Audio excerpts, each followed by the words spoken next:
This is another quickie movie review with Ethan Griggs, and I've just seen the film On Swift Horses, starring Jacob Elordi, Daisy Edgar Jones, Diego Calva, and Will Poulter.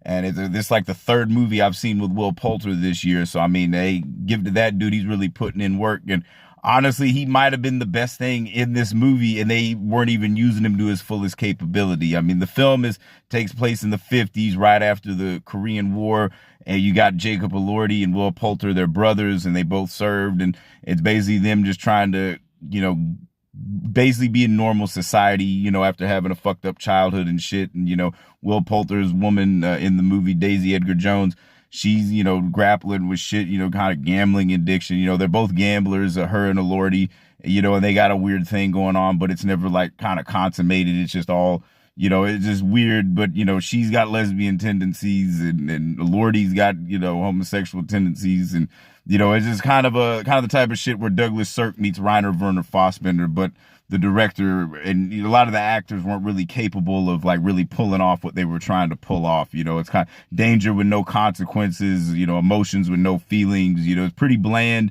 The acting is decent at best, and it's just like for as long as it left a lot to be desired. It's kind of, a series of moments. There were some good parts in it, but overall just very basic, but if you're into these actors or this kind of like basic ass shit that probably should have been, a direct to streaming movie, but, very mid, but, I'm also an asshole. So see for yourself.